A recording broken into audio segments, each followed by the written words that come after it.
The waiting rancher. The prairie stretched wide and silent beneath the dying sun, its golden light spilling across miles of dry grass and weathered fence posts.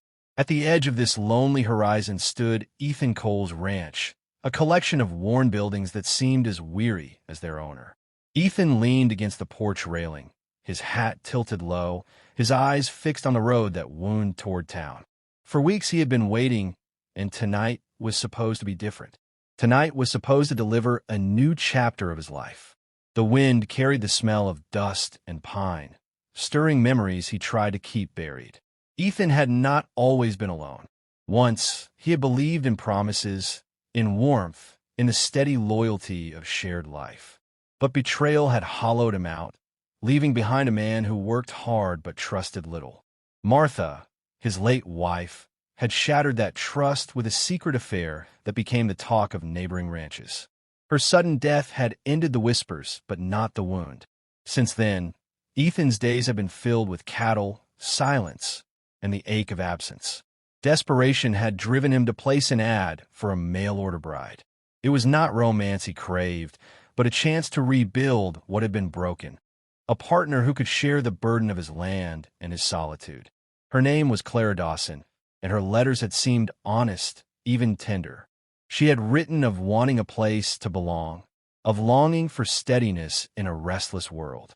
Ethan clung to her words as if they were the last lifeline, keeping him from sinking completely. Now, as the light faded, his pulse quickened. A wagon approached on the horizon, its wooden wheels groaning with every turn. He straightened, brushing dust from his shirt, adjusting the collar as though he could somehow make himself presentable after years of neglect. His heart hammered, not with love, but with the fragile hope that maybe, just maybe, Clara would be everything he needed. But as the wagon drew near, his anticipation shifted to confusion. The driver, an old man with a weathered face, offered no greeting beyond a curt nod. He reined in the horses and gestured toward the back.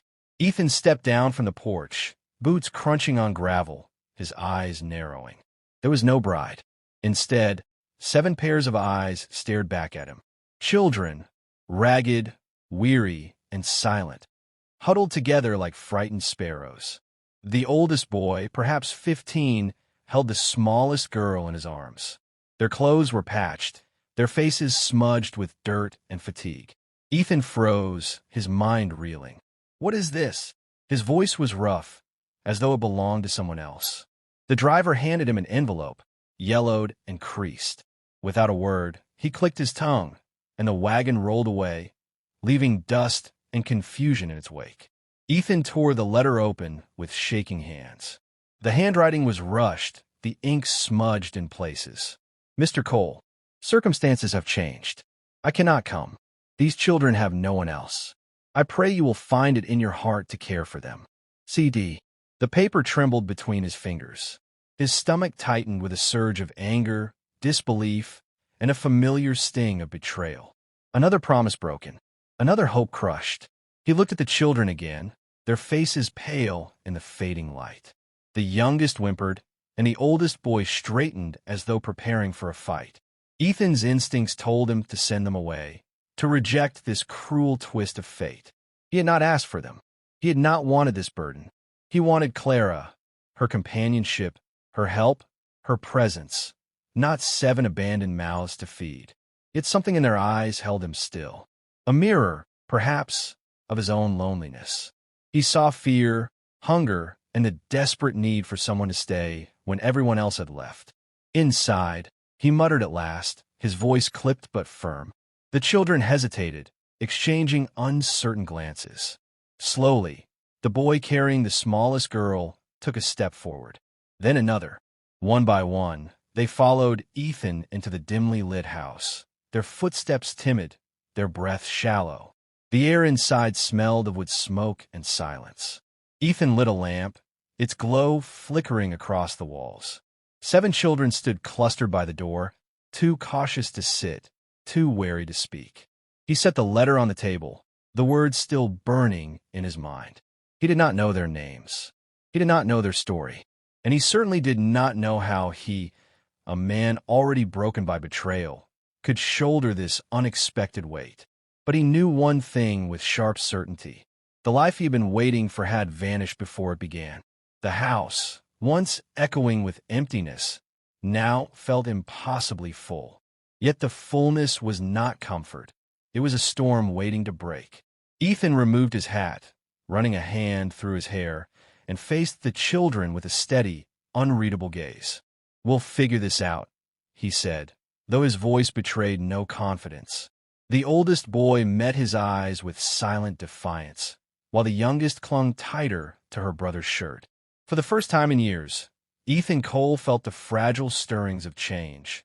Not the kind he had chosen, but the kind that arrived uninvited, demanding everything. And as the lamp's flames sputtered, Ethan realized that his battle was no longer against loneliness alone. It was against the chaos that love, betrayal, and responsibility would soon unleash. A burden of strangers. The first night passed in uneasy silence.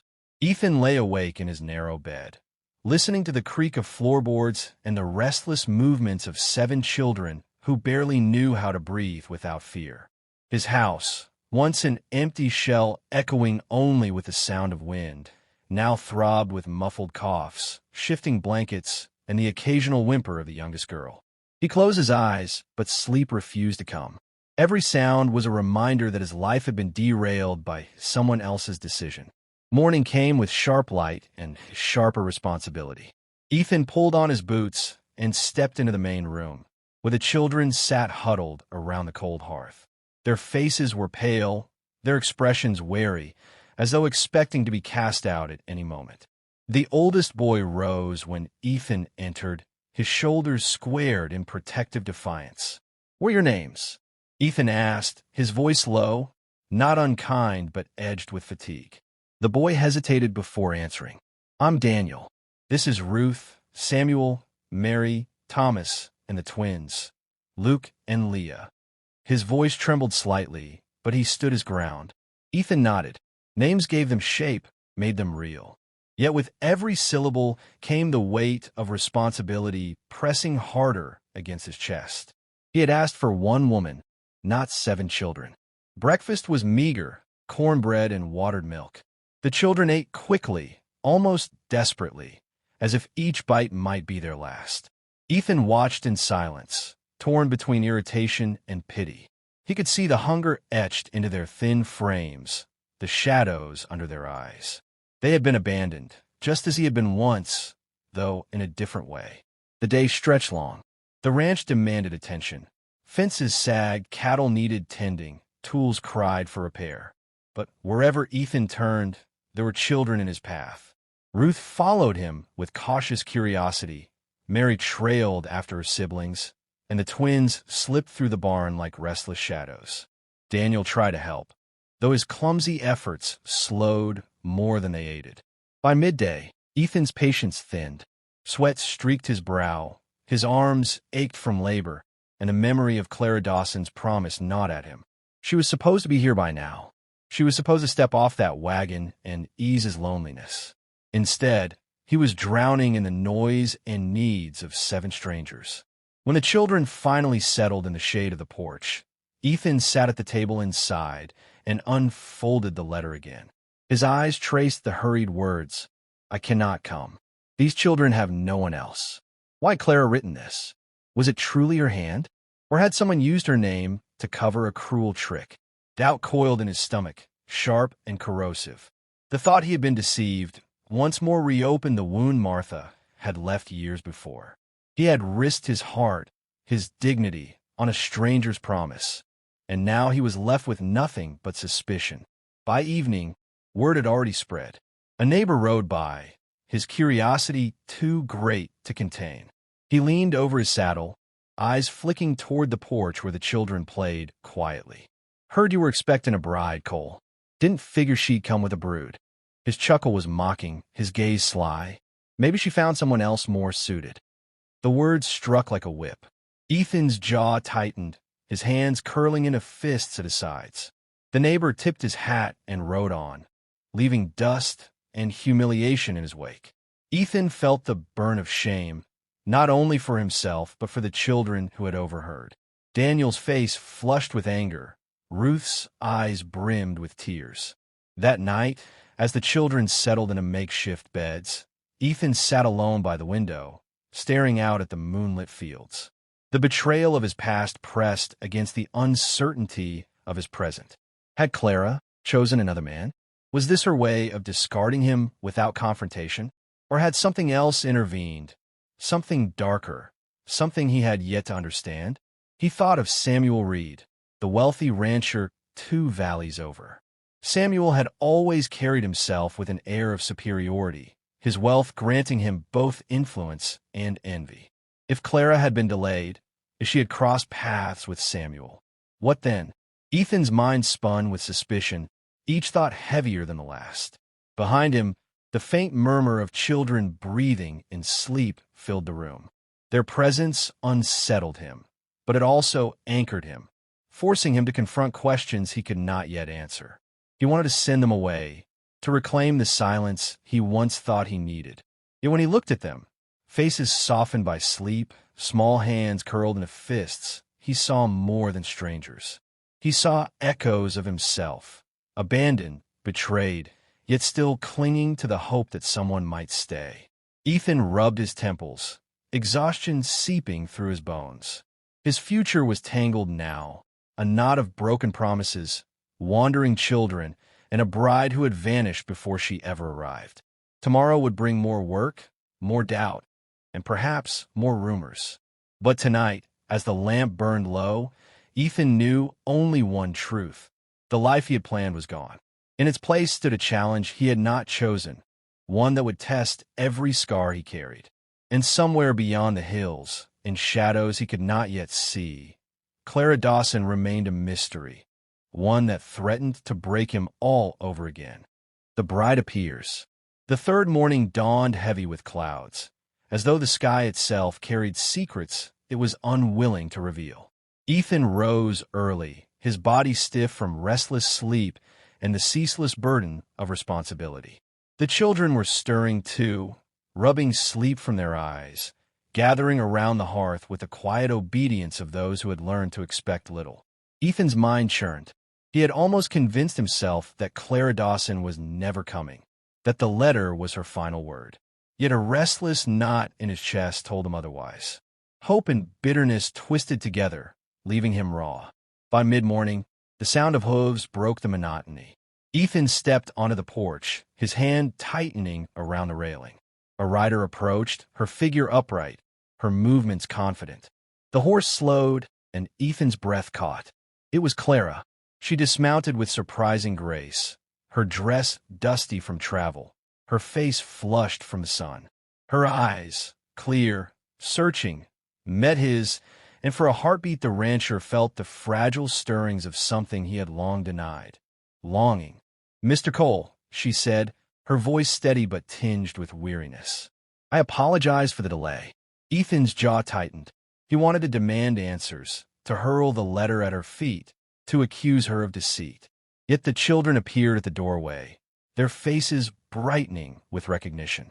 Ruth rushed forward, clutching Clara's skirt, as though the woman were a savior returned. Clara knelt, her arms enveloping the girl with practiced tenderness. The sight struck Ethan harder than any confession could. Clara knew them. She had chosen them, and in choosing them, had left him to face betrayal all over again. "You've got explaining to do," Ethan said, his voice low, heavy with mistrust. Clara rose slowly, her gaze unwavering. "I do, but not here, not with little ears listening.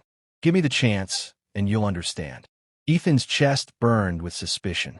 He thought of the rumors, of Samuel Reed's name whispered among neighbors.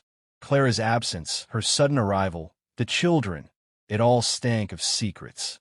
He had trusted once before and been destroyed. He would not walk blind into the same fire. The day unfolded with a strange tension. Clara moved through the house with calm efficiency, tending to the children as though she had always belonged there. She braided Ruth's hair, mended Mary's torn dress, and guided Daniel in chopping firewood with quiet authority. The children responded instantly, their wariness melting into gratitude. Ethan watched from a distance, torn between admiration and suspicion. Every gentle smile she gave the children twisted inside him. Was her kindness genuine or a mask? He could not shake the image of Samuel Reed's smug smile, nor the neighbor's mocking words. What if Clara had promised herself elsewhere and left him with the remnants of her duty? That evening, when the children settled into bed, Ethan finally confronted her. The lamplight flickered across the room, casting shadows that deepened the lines of his face. "You left me with 7 children and a note," he said, the anger in his voice barely restrained. "Do you know what that did to me? What people are saying already?" Clara's hands folded neatly in her lap, her expression calm. "I know what it cost you, but I had no choice. These children had no one. I cannot leave them behind." "Then why send them to me first?" Ethan demanded. "Why not come yourself?" Her eyes softened, but her answer carried a weight he could not decipher. "Because I needed to ensure they were safe before I risked the journey. Samuel Reed offered me passage only days later." The name fell like a stone between them. Ethan stiffened, his suspicion ignited. "So it's true, you've been with him." Clara's gaze did not waver. "If you mean he paid for the wagon that carried me here, then yes. If you mean more than that, then no. I belong to no man, Mr. Cole, not Samuel Reed, not anyone. But I came here because of the promise I made to you." Ethan's heart pounded. He wanted to believe her, yet Martha's ghost whispered in his ear, reminding him how easily lies were spoken. Clara's presence filled the room with warmth, but warmth could burn as swiftly as it comforted. He turned away, his voice low and raw. "I can't go through it again. I can't be made a fool twice." Clara rose, her steps measured as she approached. She stood near, close enough for him to feel the steady calm of her presence. "Then don't," she said softly. "But understand this. Trust is not given, it is built. Let me build it with you." Ethan did not answer. The silence stretched, heavy and unresolved, until Clara stepped back, leaving the space between them vast and uncertain. That night, Ethan sat awake by the window, the children's breathing steady behind him. Clara's words lingered, tugging at the frayed edges of his heart. He wanted to cast her out, to end the risk before it began. Yet the thought of her leaving, her and the children who had already filled his hollow house, tightened his chest in ways he could not name. Outside, the clouds parted, revealing a sky filled with stars. Ethan stared at them, his mind torn between suspicion and desire, between the safety of solitude and the peril of love. And as the night deepened, one truth grew impossible to ignore. Clara Dawson was no longer just a stranger on his doorstep. She was the spark that could either heal him or destroy him once more. A choice of faith. The days that followed were restless ones. Ethan worked from dawn to dusk, his hands blistered from mending fences and driving cattle. Yet no labor could silence the gnawing storm in his chest. Clara's presence unsettled him in ways he could neither welcome nor reject. She moved through the ranch like she belonged, cooking meals, soothing children's fears, guiding Daniel's clumsy hands with patience. But every smile she gave stirred suspicion as much as admiration. The children, however, had chosen already. They clung to Clara with the fierce loyalty of those who had been rescued from abandonment. Ruth shadowed her every step. Mary nestled into her lap each evening, and even the wary Daniel began to soften under her steady care. They had been given back their mother in all but name, and Ethan, once the master of his silent home, found himself an outsider at his own table. Rumors seeped in like poison. Neighbors dropped careless words about Clara's delayed arrival, about Samuel Reed's role in escorting her west. One evening, when Ethan rode into town for supplies, he overheard Reed himself boasting near the saloon. "She'd never have made it here without me," Samuel said, his voice slick with pride. "A woman that fine shouldn't waste her youth on a man like Cole." The words twisted deep into Ethan's gut. He returned home with bitterness burning hotter than the whiskey he refused to drink. When he entered the house, Clara looked up from the hearth, her face glowing in lamplight, and he could not tell if she was savior or deceiver. That night, unable to contain the weight of his doubts, He confronted her again. "Tell me the truth," he demanded, his voice harsh with restrained fury. "What will you to Samuel Reed?" Clara's expression did not falter. She set aside the mending in her hands and looked at him steadily. "Passage, nothing more." He offered coin for the road and space on the wagon. "I accepted because I had no choice. He is not my past, nor my present." Ethan Cole. Her certainty rattled him. But doubt, once planted, clung like thorns. "And why should I believe you? I believed before and it ruined me. I won't wear the mark of betrayal again." For a long moment, the room was still, save for the crackle of fire. Then Clara rose, her voice firm but calm. "Because trust is not about what I say. It is about what you choose. I cannot erase what Martha did to you. I cannot silence the gossip of men who thrive on tearing others down. But I can show you, day by day, that my word is steady. If that is not enough, then send me away now." Her challenge struck him like a blade, sharp, clean, undeniable. He stared at her, at the children curled on quilts nearby, their small bodies breathing evenly in sleep. They had been abandoned once. Could he abandon them again, all because of shadows in his heart? The next day tested him further. A storm rolled in, fierce and sudden, lashing the ranch with wind and rain. The children huddled inside as Ethan fought to secure the barn. A beam snapped loose, crashing down dangerously close to Daniel, who had followed despite orders. Clara's scream tore through the gale, and Ethan lunged forward, dragging the boy to safety. When the danger passed, Ethan found Clara kneeling over Daniel, her hands trembling, her tears mingling with rain. In that moment, her fear was naked, her love for the boy undeniable. There was no calculation in her expression, no deception, only devotion. Something shifted in Ethan then. He saw not the ghost of Martha's betrayal, nor the specter of Samuel Reed's gossip. He saw Clara as she was, a woman who had chosen responsibility over ease, who had carried 7 children across a world that did not want them, and who still stood steady despite his suspicion. That night, when the children slept and the storm had passed, Ethan spoke quietly. "I don't know how to trust again, but I want to try with you." Clara's eyes softened, not with triumph, but with relief. "Then that is enough. We'll build from there." The words were not a promise of perfection, nor an erasure of doubt. They were a beginning, fragile yet real. Weeks later, neighbors continued to whisper. Samuel Reed rode by, with his smirk, hinting at things never spoken. But Ethan no longer flinched. He stood taller, his house no longer silent, but alive with children's laughter, Clara's steady guidance, and the slow healing of his own fractured heart. The loneliness had not vanished. It had been replaced by something far more difficult, yet far more precious, a family bound not by blood, but by choice. And as Ethan sat one evening on the porch, watching the children chase fireflies while Clara's voice carried softly through the air, he knew the truth he had once feared to believe. Love was not about certainty. It was about faith.